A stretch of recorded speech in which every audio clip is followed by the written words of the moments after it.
Kevin Flaherty, 247 Sports, hell of a college basketball writer, joins us. Craig Smoke and Paul Catalina, David Smoke on 365 Sports. Kevin, I've used the word battering ram for the Big 12. Kansas has 5 losses.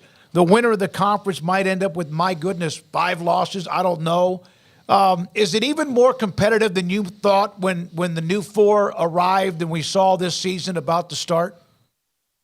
Yeah, I think so. You know, you always look at the cliche like any given night, right? And I think in the Big 12, typically that's been a little more realistic than in other leagues. There's usually, you know, a definite bottom team. You look at the SEC and Missouri doesn't have a win yet. Missouri is not, you know, beating the top team in the SEC on any given night. But you look in the Big 12 and you look at how deep it is 1 through 14. And there have been some real scares there. You know, obviously Baylor had a real scare with Oklahoma State. You know, there have been, Kansas has lost to UCF and West Virginia. And you look at the top of the league and there's a very real chance that those teams, you know, wind up playing some of those teams at the quote unquote bottom part of the league. And it's a very real area where they can lose. And one of the crazier things, I'm actually working on an article right now looking at the most efficient teams since January 1st. And for Big 12 teams, that means all of their games are in conference play. Kansas is the number 11 most efficient team since January 1st, and they're 7-5. And so I think that goes to tell you can be pretty much a top 10 team and still be sitting right around 500 in league play. That's how tough this league is. Kansas's problems obviously start really with the bench in that they, for 2 years now, haven't really had a lot of depth there since the title. Where has Bill Self gone wrong with that? In addition to the fact that this year, I think it probably stems from Arterio Morris and the gigantic misstep of bringing him in. Yeah, I think you hit the nail right on the head, and quite frankly, it's a nail that not a lot of people have hit on. You know, I think a lot of people have looked at the roster and said, well, Nick Timberlake hasn't quite been what they thought. You know, Marco Jackson was a McDonald's All-American that came in and was maybe a little bit more raw than people thought. But I think those things would have mostly been okay if Arterio Morris had come in and not had the issues that he had not gotten booted from the team. He would have filled a lot of the holes that they would have had. Johnny Furphy would have been a 6th man in that case. And all of a sudden, your bench unit's looking quite a bit better. And instead of that, you know, Arterio Morris leaves. And so you're choosing between guys who maybe aren't quite as athletic, but are a little bit more skilled, or going the other way, going with a guy like Marco Jackson, who's a really good athlete, but still figuring out basketball at this level. And Arterio Morris was a guy that quite frankly had both. And so I think you have that, and then you have the injuries and illnesses that they've had. You know, what was it? I think 2 weeks ago, it seemed like Texas Tech had Ebola and half their team was out. And you know, Kansas got hit by illness too. You know, Johnny Furphy was sick the day of the Kansas State game and only practiced once that entire week afterwards. He's coming back from that. Jamari McDowell has missed the last 2 games with illness. Kevin McCullough's injury is obviously part of that. And so you take a team that really wasn't deep in the first place and you start, you know, sort of chopping holes on that roster. And they had 7 available scholarship players against Baylor and 7 scholarship players available 2 nights later against Texas Tech. And I think you saw the result of that. There were a lot of tired legs in Lubbock. Kevin, Texas Tech, what a big win for them. I mean, you laid out the reasons why that game went the way that it did, but just in general, to get a banner win like that, a blowout win over KU is a big deal for Grant McCasland and company. They're 7-4 now at this point in the conference. Just having seen them progress throughout the year now under his guidance, what have stood out to you as the biggest impressions of the McCasland era early on in Lubbock? Yeah, and let's be clear. If Kansas is full strength, Kansas wasn't winning that game. Texas Tech, played that well. And Darian Williams, I'm not sure I've seen a player in the Big 12 play as efficiently as he did in terms of scoring 30 points and not missing a shot either from the field or from the free throw line, also grabbing 11 rebounds. And with him, you can't – one of the bad things about the transfer portal is you can't count on somebody sticking around anymore, right? You can't look and say, okay, this guy's a sophomore. We'll be really excited to have him as a junior because, either, hey, they play really well, they wind up testing the NBA waters and they're gone, or other people are going to make offers or things like that. But Texas Tech, generally speaking, has to be really excited with Williams' development as a sophomore and as a guy that, if he sticks around in Lubbock, could be a foundational piece and potentially an all Big 12 piece. And you add that to the backcourt that they've had, Pop Isaacs. I like watching him a lot. He's one of those guys that is kind of fun and that, I'm not sure he has a whole lot of a filter when he's out on the court in terms of, hey, this is not the moment for me to take a 30-footer, or this is not the moment for me to do this. That makes him a lot of fun. And when you pair him with a leader and an older guy like Joe Toussaint, who's a little more reined in and kind of has a little bit more sense of the moment, I think that backcourt's coming together really, really nicely. And then the big thing for them, the thing that's kind of told the story, I feel like, on their whole season is Warren Washington and the way that he's come along. Having that kind of center and a guy that can impact the game on both ends of the court, I think has really given them a foundational piece. He won't be up for all Big 12 honors, I don't think, this year, but he'll be a guy that if you talk to coaches around the league and say, hey, what was the reason that Texas Tech had a really big season, I think they'd bring up his name sooner rather than later. Kevin, I saw a note last night that teams ranked outside, unranked in the AP poll, unranked in the AP poll, are 34-34 against teams ranked inside the top 10. What does that say? I think there's a lot of parity, and I think, we've said this for years, but I think you're starting to see the COVID year guys, right? You're seeing a lot of guys out there that have the fifth or in some cases even sixth year.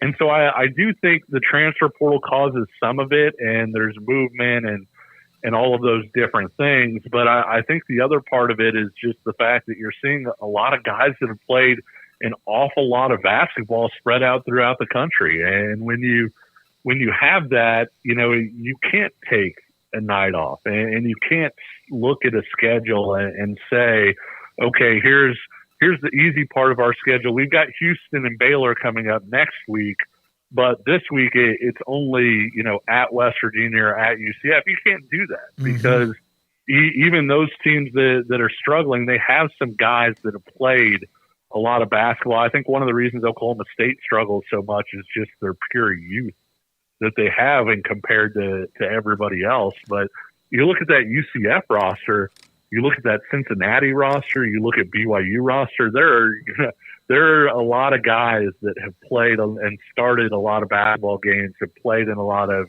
games. And so even teams that are able to pick up talent in maybe more traditional ways, you're having to deal with that whole experience factor. Everybody's got it. That whole get old and stay old goal, it's very realistic, and it's not just realistic to the top part of college basketball.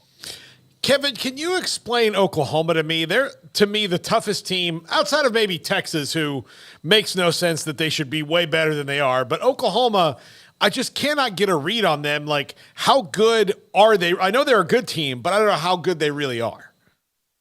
Yeah, it's interesting because I think they're so well coached. And I think when you go back and watch Oklahoma on tape, you see a number of baskets every game that they're generating because the offense is generating the baskets rather than the players are generating the baskets. And I think defensively, obviously, Porter Moser is a tremendous coach. I still think they're maybe a little bit on the under-talented side when it comes to comparing them to the top half, say, of the Big 12. And I'm a huge Javian McCollum fan. I like Otega Oweh a lot.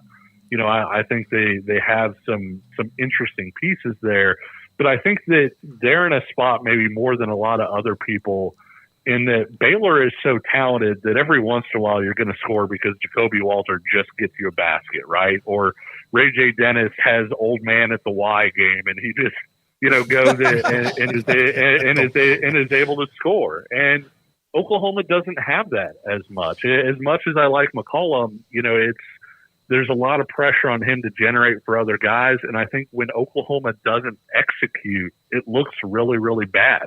I don't know that they have guys that are super capable of going out there and kind of making a moment happen on their own. And I think that's part of the problem with them is they have to execute at such a high level. And when they don't, they're going to look pretty bad.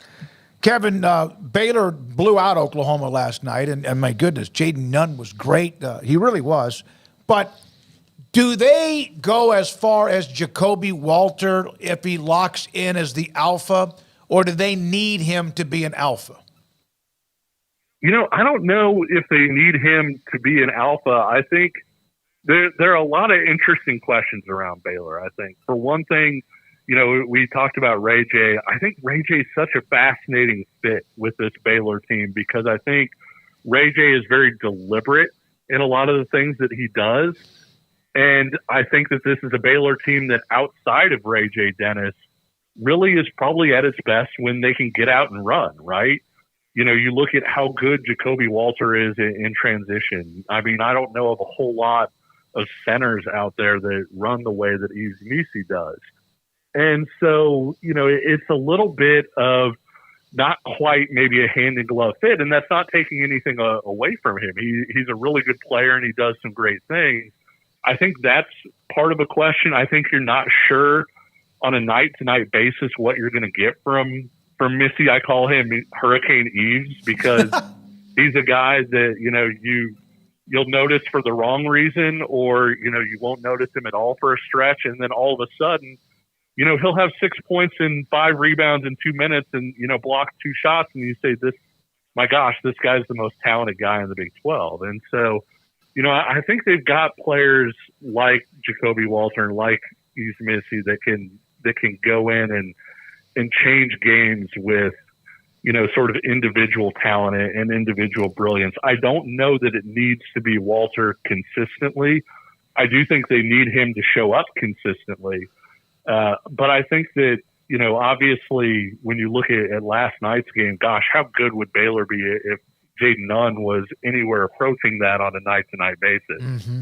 But I think they can do it as a team. I think they can be, hey, this guy gets 15 tonight, this guy gets 15 tomorrow night. But I do think that if they're going to go a long way in March, they probably need to have some moments of brilliance from the two freshmen. Well, you're right. And Missi, goodness, just dripping with what looks like amazing talent for now and also into the future. Now, their guards, Dennis, Nunn, Walter, they're very, very erratic with ball control. I mean, they turn it over like 17 turnovers of 21 or whatever against Kansas on the road, and they almost still had a chance. They did have 2 chances to tie the game. Is that just who they are? Because last night I think they had just 5. I don't know if that's saying something about Oklahoma's defense or they tightened it up or what. Well, and, Ray J over his career has typically protected the ball really well. That was a big part of who he was coming into Baylor. And so I don't know that it's necessarily who they are. I do think there are, kind of lapses in concentration, if you will, without knowing the locker room a ton. I know that this guy wasn't perfect either, but I don't know that there's a Mark Vidal who scares everybody within a 50-foot radius of him. Like if you make a mistake, I don't know that they necessarily have that guy. Obviously missing Langston Love, you wind up not having that extra option to go to. I think Miro Little, a lot of people maybe expected a little bit more from him at this point as well. And so that hurts too, because you can't look at a guy when he has a sloppy turnover or a couple turnovers or whatever. You can't look at him and say, okay, you're out of the game. We're just going to replace you with this other guy when the replacement isn't there. And so I do think they need to hone in on the focus a little bit, but I do think, Ray J. Dennis in particular is really capable of taking care of the basketball. And so that's something to watch for the final month or so, though. All right, if you don't mind, I need to ask you about something. Obviously, you had the news earlier this week about what was going on with 247. You and I traded some text messages about this. I said a lot of people have reached out to you. You're really good at what you do, and I hope that when people have a chance, whoever it might be, to listen to this segment or any segment you've been on with us and want to have you on in the future, obviously it's been a really hard week for you because 800 people or so were laid off this week. Have you had anybody reach out to you? And if not, we need to figure that out. I've had a few people reach out to me. I appreciate that. Yeah, it was a tough day yesterday. I think it's unfortunately something that's become a lot more commonplace in media. And quite frankly, I had been a part of 3 or 4 different newspapers or different media entities that went through layoffs where I was safe. And, I was kind of telling my wife that, it was sort of my turn, so to speak. You don't expect, I don't think, anymore to make it through and not get laid off, at some part. It's part of the journey. And so I appreciate the praise and everything. A few people have reached out, but it was certainly a tough day, and some talented colleagues are going to be out there on the market as well. If something does hit, let me know. We'd like to continue to get you on throughout the rest of the basketball season. Thank you, Kevin. Appreciate it, and good luck. All right. Thanks a lot. Kevin Flaherty, 247 CBS Sports college basketball writer. So